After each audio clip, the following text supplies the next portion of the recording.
사람이 힘을 합치면 참 많은 일을 할 수 있습니다. 홀로 감당하기에는 너무 어려워 보이는 일들도 두세 사람이 함께하면, 또한 수많은 사람이 함께하면 거뜬히 해결하는 모습을 우리는 심심찮게 경험합니다. 또한 사람들이 가지고 있는 지혜와 재능을 한데 모으면 상상할 수 없을 만큼의 놀라운 기술과 문화 등을 발전시킬 수 있습니다. 첨단 과학의 시대를 살아간다는 요즘 우리가 경험하고 있는 많은 삶의 모습들이 이러한 사람들이 일구어낸 과학과 문명의 혜택이라고 할 것입니다. 사람들이 힘을 합쳐서 사람에게 이로운 여러 가지 일들을 할 수 있습니다마는, 때로는 다른 사람에게 해를 끼치는 일들도 행합니다. 전쟁과 같은 일들이 대표적인 경우입니다. 때로는 사람들이 모여서 하나님을 대적하는 일에 앞장서기도 합니다. 자신을 만드신 하나님을 부인하고 사람이 하나님보다 위대하다라는 사실을 증명하려는 듯 그렇게 못된 짓을 하는 경우가 종종 있습니다. 오늘 우리가 읽고 있는 이 바벨탑 사건이 사람들이 힘을 합쳐서 하나님을 대적하는 대표적인 사건이라고 말할 수 있을 것입니다. 사람들은 자신들이 가지고 있는 지혜와 능력을 통해 자신들이 하나님보다 위대하다는 사실을 보여주고자 했습니다. 그런데 이 사건이 놀랍게도 노아의 홍수라는 아주 전 인류에 대한 하나님의 심판 다음에 나타난 일이기에 안타깝게 느껴집니다. 사람들은 하나님께서 온 땅에 충만하여 하나님 나라를 건설하는 복을 체험하라 라는 명령을 주셨음에도 그 사실에 대해서 정면으로 반박하고 하나님께 도전하는 모습을 보입니다. 온 땅에 흩어지지 않고 그들은 신할 땅이라는 평지에 모여서는 그들만의 도시, 그들을 위한 탑을 건설하려고 했습니다. 그들은 그들의 삶의 하나의 기치를 내걸었는데요. 그것은 4절에서 이야기하고 있는 것처럼 온 지면에 흩어짐을 면하자라는 삶의 목표와도 같은 것이었습니다. 온 땅에 흩어짐을 면하자, 여기에는 두 가지 생각이 반영된 것처럼 보입니다. 하나님께서 온 땅에 퍼져서 하나님 나라를 건설하라는 그 말씀을 복으로 여기지 않았다는 것입니다. 하나님께서 사람으로서 이 땅에 합당하게 살아갈 수 있는 그 사명을 하나님의 간섭 혹은 하나님의 따가운 눈초리처럼 그렇게 잘못된 방향으로 여기고 있었습니다. 그래서 그들은 이 하나님의 간섭을 피하고자 자신만의 성읍, 자신만의 나라, 세상 나라를 만들기 위하여 수고하고 있는 모습입니다. 하나님은 분명히 노아의 홍수 사건을 통해서 세상을 정화시켰지만 사람의 마음만큼은 여전히 악하다라는 사실을 그대로 드러냅니다. 8장 21절에서 이야기하고 있는 것처럼 사람의 생각이 어려서부터 악하다라는 사실을 증명하는 듯 그렇게 이 바벨탑 사건은 우리에게 보여주고 있습니다. 그리고 또한 이렇게 하나님을 거부하려는 모습은 선악과 사건을 통해서 사탄이 사람을 유혹했던 것처럼 너희도 하나님과 같이 될 수 있다는 그 유혹에 늘 시달리면서 그 유혹에 넘어가고 있는 모습을 보여준다 할 수 있습니다. 온 지면에 흩어짐을 면하자라는 말 속에는 또한 직접적으로 이 노아의 홍수 사건이 배경이 되었다고 할 수 있겠습니다.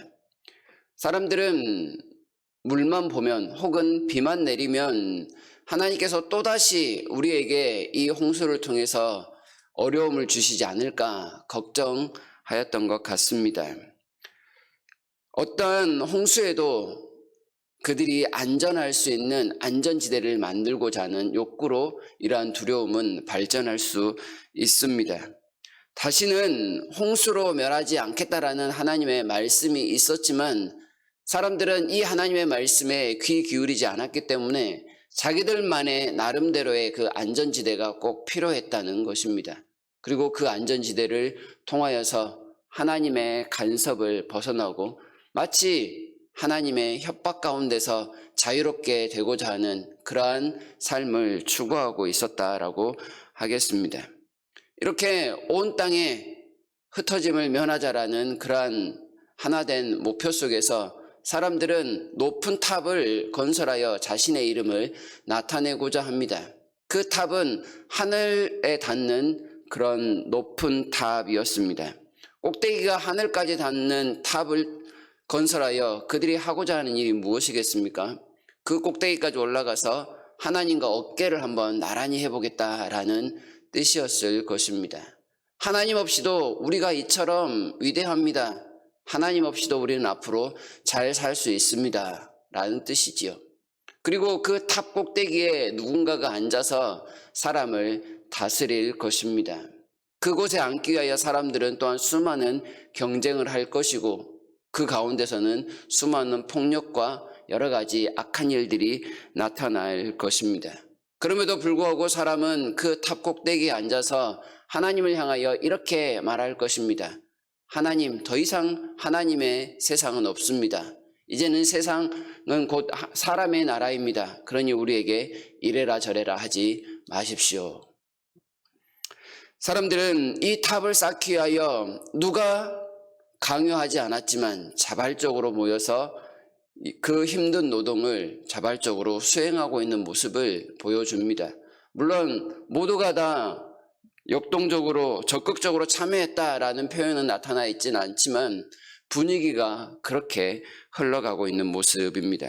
사람들은 서로가 벽돌을 굽자라고 이야기를 합니다. 돌 대신 벽돌을 사용하고 진흙 대신 역청을 사용하는 모습을 보입니다. 아마 그 당시 최첨단 기술이었을 것이다 이렇게 생각합니다. 하나님께서 주신 지혜와 재능을 하나님 나라가 아닌 하나님께 역행하는 일에 최선을 다해서 사용하고 있는 모습입니다. 역시나 사람들이 어려서부터 악하다라는 사실을 반영하듯 그렇게 사람들은 자신의 재능을 하나님을 향한 반역의 도구로만 사용하고 있습니다. 바벨탑이 점점 쌓아 올라가고 있는 상황에서 더 심각한 일이 따로 있었습니다. 이 바벨탑은 하나님을 대적하는 마침이 아니라 시작이었다라는 사실입니다. 6절에서 하나님께서 그렇게 말씀을 하십니다. 이같이 시작하였으니 이후로는 그 하고자 하는 일을 막을 수 없으리로다. 하나님께서 계속해서 사람의 이 힘을 합쳐서 악을 행하는 일들을 방치하셨다가는 더 큰 악을 도모할 가능성이 너무나도 많기에 하나님께서 개입하셔야만 했다는 말씀입니다. 그래서 하나님께서 사람들이 행하고 있는 이 삶의 현장으로 내려가서 보자라는 말씀을 두 번이나 연속해서 말씀을 합니다. 선을 행하고 있는 현장도 아니고 악을 행하고 있는 현장 가운데 하나님께서 내려오셔서 하시는 일은 사람들의 언어를 혼잡하게 하는 일이었습니다. 사람들이 스스로 말을 알아듣지 못하도록 하는 일이었는데요. 이것은 따지고 보면 하나님께서 사람의 그 교만한 마음을 스스로 왕이 되고자 하는 그 교만한 마음에 절제하는 은혜를 거두어 가신 것으로 볼 수 있습니다. 사람들이 절제하지 않으니 수많은 말들이 오고 가게 되고 다른 사람의 말을 귀담아 듣지 아니하게 되고 자신의 말을 주장하기 위해서 힘주어 자기 말만 하는 그런 모습들입니다. 그러니 말들이 너무나도 많아지게 되고 어느 누구도 듣지 않으니 그 전까지는 서로 소통하여 악을 행하는 일에 힘을 합쳤던 사람들 이제는 말이 통하지 않게 되고 다툼을 일으키게 되고 그 다툼이 또한 분열을 일으키게 되는 그런 모습으로 발전되었다 이렇게 이해할 수 있겠습니다. 이렇게 한 족속, 한 언어를 사용하던 사람들이 서로 말이 꼬이게 되면서 서로 분열하게 되자 그들이 내걸었던 기치, 온 땅이 흩어짐을 면하자라는 그 말씀은 오히려 수포로 돌아가고 맙니다. 결국은 그들이 이곳에서 온 곳으로 흩어지고 말았다라는 말씀을 9절에서 행하고 있는데요. 하나님이 한 번 개입하시니 사람들이 행하고자 했던 그 놀라운 계획이 순식간에 물거품이 되고 있는 모습을 우리가 분명히 볼 수 있습니다. 다시 말하면 사람이 행하고자 하는 그 일들이 아무리 위대하고 놀랍다 하더라도 하나님이 한 번 말씀하시면, 한 번 능력을 나타내시면 사람은 정말 하나님 앞에 아무것도 아닌 존재이다 하는 것을 우리에게 분명히 보여주고 있습니다. 하나님의 생명을 가지고 하나님이 주신 재능을 바탕으로 살면서 하나님을 대적하는 일을 도모한다면 사람의 인생은 이처럼 순식간에 물거품이 되는 그런 헛된 인생이 되고 말 것을 우리에게 경고한다 할 수 있습니다. 하나님은 우리에게 생명과 재능과 여러 가지 감당할 수 있는 능력들을 주셨습니다. 그리고 이러한 것들을 바탕으로 우리에게 기대하시는 바가 있는데 로마서 16장 19절에서 말씀하는 것처럼 선한데 지혜롭고 악한데 미련하기를 원한다라는 그 말씀입니다. 하나님의 말씀을 듣는 일에 하나님의 뜻을 따라 세상에서 하나님 나라를 구현하는 선한 일에 지혜롭기를 바라는 하나님의 말씀입니다. 그런데 사람들은 교만하여 이 선한 데 이르기보다는 악한 일에 훨씬 더 재빠른 모습을 보입니다. 크고 작은 악한 일에 관여하거나 동조하거나 묵인하거나 혹은 더 나아가 적극적으로 동참하는 일들을 통하여 악한 일에 발빠른 모습을 보인다면 하나님이 원하시는 모습과는 반대되는 삶을 살아간다 할 것입니다. 이 바벨탑 사건을 보면서 우리는 이와 같이 되지 않기 위하여 끊임없이 노력해야 할 것입니다. 하나님이 흩으시면 잠깐이면 흩어지고 말 인생이기에 우리 스스로 왕이 되거나 하나님 없이도 살 수 있다는 생각을 버리고 늘 하나님의 은혜 가운데 살기 위하여 수고하는 모습을 나타내야 할 것입니다. 이러한 사람들처럼 교만하지 않기 위해서 가장 먼저 수행해야 될 일은 그것은 바로 하나님의 말씀을 듣는 일입니다.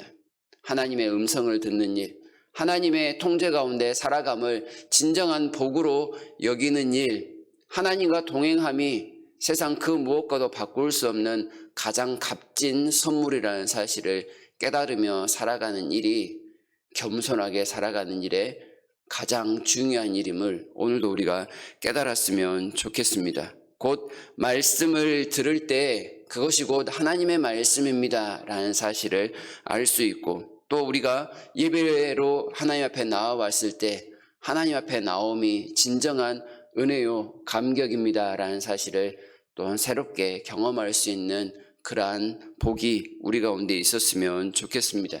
오늘도 우리가 하나님의 말씀을 들을 귀가 열렸다라는 사실에 감사하면서 하나님 앞에 예배하는 이 주일날 하나님의 음성을 듣고 그 음성에 온전히 열매 맺을 수 있는 복된 하루를 보내시기를 진심으로 바랍니다.